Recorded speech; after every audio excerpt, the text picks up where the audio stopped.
زکات بم ورکړي وتصوم رمضان او دا چې ته د رمضان المبارک د میاشتې روزي ونیسي وتحج البيت ان استطعت الیه سبیلا او ته د بیت الله شریف حجم ادا کی که چرتا د بیت الله شریف پورې د رسیدو امکان وو او تو خد لارې موجوده وا نو د بیت الله شریف حج وکړي. اوس دې سائل چې دا د نبی علیہ الصلوۃ والسلام د خلی مبارک نه اورید نو د جواب په اوریدو سره وی چې قال صدقتا صحیح دی اویل د الله خوږه پیغمبر صلی الله علیه وسلم. اوس په دې جملې سره صحابه کرام چې دي هغه په تعجب کې پریوت ځکه چې حضرت عمر رضی الله تعالی عنہ فرمایي فعجبنا له مونږ دې سړی ته تعجب یوړو یسأله ويصدقه چې هم سوال کوي او هم د نبی علیہ الصلوۃ والسلام مبارک د خبره تصدیق کوي ځکه چې سوال هغه څوک کوي چې هغه ته پته نه او تصدیق هغه څوک کوي چې دا خبره ورته مخکې نه معلومه وي. قال فأخبرني عن الإيمان دې سائلوي ما ته خبر راکا د ایمان په باره کې. قال جناب رسول الله صلی الله علیه وسلم ورته فرمل ان تؤمن بالله وملائکته وکتبه ورسله والیوم الآخر وتؤمن بالقدر خیره وشره. ایمان داره چې ته یقین په الله پاک جل مجده باندې وسات او په ملائکو داغه باندې وسات او دارنګي په کتابونو داغه باندې یقین وساته چې هغه سلور منزل کتابونه دي او سل صحف دي او پر رسولانو د الله پاک جل جلاله باندې یقین وسات او د قیامت په ورځ باندې چې دا د دنیا د ورځو نه آخري ورځ ده هغې باندې یقین وسات وتؤمن بالقدر خیره وشره او بل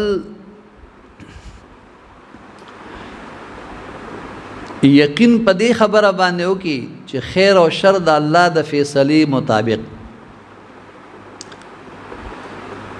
قال صدقت دی سائل بیاوی چې رښتیا دی وی صحیح دی وی. قال فاخبرني عن الاحسان دی سائل بیاوی ما ته د احسان باره کې خبر راک. احسان څه شی؟ قال جناب رسول الله صلی الله علیه وسلم مبارک ورته فرمایل ان تعبد الله احسان داري چې ته عبادت د الله پاک جل مجده کی په داسې طریقې سره کأنک تراه چې گویا کې ته په خپل سترګو باندې د رب جل مجده د جمال مشاهده کې. فإن لم تكن تراه پس کچر دی مقام ته نه رسیدلې چې ته الله تعالی جل جلاله ووینې فإنه يراك نو بیا الله تدا سي ودرېږي چې هغه خو تا ویني.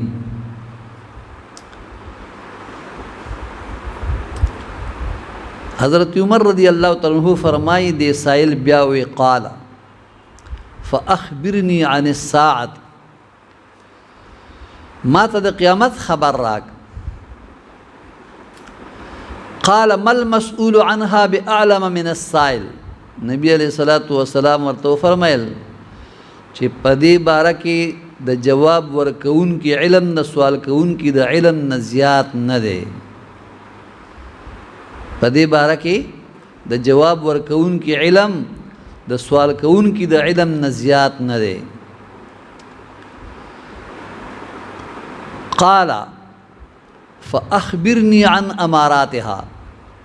دې سائل بیا وی چې د قیامت په باره کې خبر نه راکې نو فاخبرني عن اماراتها، نو بیا د قیامت علامې راته بیان کا، د قیامت علامې راته وخایا، خصوصی علامې. قال جناب رسول الله صلی الله علیه وسلم ورته فرمیل ان تلد الامة ربتها. د قیامت د علاماتو نه یو علامه دا ده چې وینځه لګي شي خپل آقا وزیږي، خپل مولا وزیږي. وان ترى الحفاة العراة العالة رعاء الشاء. او دا چې ته په خپل سترګو باندې وویني الحفاة د بربندو خپو والا چې د سپلو درکې نه لګي، العراة د بربندو بدنونو والا چې د کپلو درکې نه لګید، العالة په ګیډه باندې نه هر خلق چې د رزق درکې نه لګید، رعاء الشاء د ګډو سرون کی خلق. دا ته ویني یتطاولون فی البنیان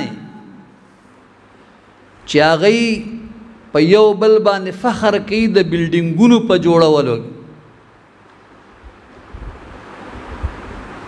دا د قیامت د علاماتو نه خصوصی علامات. قال حضرت عمر رضی اللہ تعالی عنہ فرمائی ثم انطلقا. بیا دا سائل لاړو. فلبثت ملیا. زلک ساعت ایثار شوم، زس وخت ایثار شوم. قال لی یا عمر. ما ته نبی علیہ الصلوۃ والسلام مبارک و فرمایل چې اے حضرت عمر سے اتدری من السائل. تپوی تاو پیجند چې دا سائل سوک. قلت الله ورسوله اعلم. ما ورتوی چې الله او داغه رسول صلی الله علیه وسلم ور باندې خپوي. قال فانه جبريل. نبی کریم علیہ الصلوۃ والتسلیم فرمایل چې یقینا شاندار چې دا جبرائیل علیہ الصلوۃ والسلام اتاکم یعلمکم دینکم. تاسو ته دین د خودلو د پاره راغلی و. رواه مسلم. دا روایت د مسلم شریف. دا حدیث مبارک امام مسلم رحمۃ اللہ علیہ په مسلم شریف جلد نمبر 1 صفحہ 36 کی کتاب الایمان باب معرفت الایمان والاسلام والقدر والعلامت الساعت کی را نقل کړي. اور امام ابو داود رحمۃ اللہ علیہ پر سنن ابو داود جلد نمبر 5 صفحہ 60 کی را نقل کړي. اور امام ابن ماجہ رحمۃ اللہ علیہ پہ ابن ماجہ شریف جلد نمبر 1 صفحہ 24 کی. اور امام احمد بن حنبل رحمۃ اللہ علیہ پہ مسند احمد جلد نمبر 1 صفحہ 51 کی را نقل کړي. ورواہ ابو ہریرہ رضی اللہ تعالی عنہ مع اختلاف. او ابو هريره رضی الله تعالی عنہ دا روایت د الفاظ په فرق سره روایت کړي. وفيه پاغي کې دي چې وإذا رأيت الحفاة العراة الصم البكم ملوك الارض. چې تخ پیب لخپی بربند بدن والا کانو ګونګیان خلق پزمک باندې حکومت کوون کی ویني. دا د قیامت د علاماتو نه. فی 5 لا يعلمهن الا الله. او د قیامت د وخت عین خداغه 5 سيزونو نه دی د کوم علم چې د الله جل جلاله نه بغیر هیڅ چاته نشته. ثم قرأ. بیا نبی علیہ الصلوۃ والسلام د آیت کریمه تلاوت ک چې د سوره لقمان شریف آیت دی چې ان الله عنده علم الساعه وينزل الغيث متفق علیه چې بشک الله پاک چې دی هغه ته علم د قیامت دی او هغه باران وروي متفق علیه د بخاری او د مسلم حدیث دا خوشوا د حدیث مبارک عبارت او داغي ترجمه اوس با مونږ لګ د دې وضاحت تراش په حدیث مبارک کې راغلی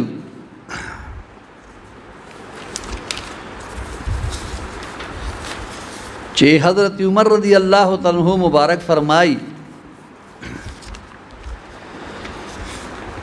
چې بینما نحن عند رسول الله صلی الله علیه وسلم ذات یوم نګوري دا بینما چې دی کنه په دې حدیث مبارک کې راغلی دا لفظ مفرد او د ظرفیت د پاره راغلی او د جملې اسمیه او فعلیه دواړو طرف ته مضاف از او بینما دواړه د ظرف زمان د مفاجات په معنا راځي او هم دا د مفاجات معنا د هغه ظرف عامل جوړیږي د بینما ترجمه داسې د پدې وخت کې یا پدې مینس کې یا پدې دوران کې تدری واړه معنی راځي په حدیث مبارک کې راغلي ذات یومن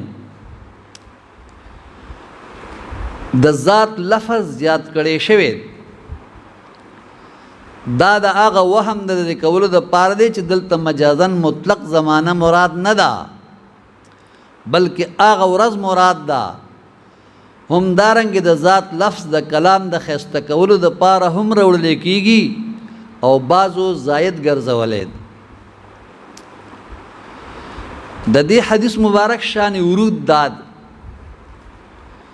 چې چونکه قرآن پاک په سوال کولو باندې پابندي لګولې و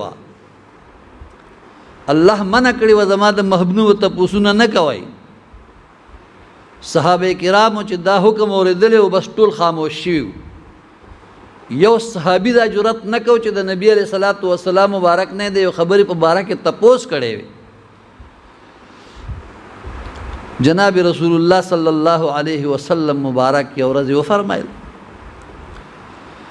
سلونی فهابوا ان يسالوه فجاء جبريل عليه السلام نبی علیہ السلام فرمایي صحابه کرامو ته مان سوالو کې پښتنو کې تپوسو کې چې تاسو له جواب درکم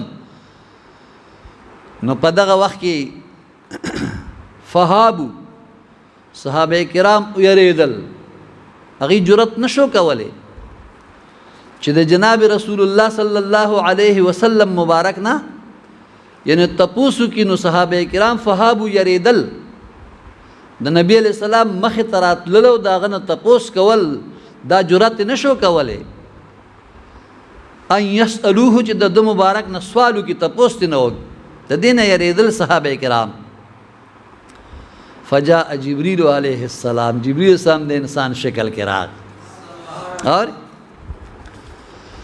د انسان شکل کې جبريل عليه السلام راغی او غته پوښتنه شروع کو صحابه کرامو دا اورید علم ورته حاصل شي دا شان ورود د حدیث مبارک په حدیث مبارک کې راغلی دي چې اذ طلع علينا رجل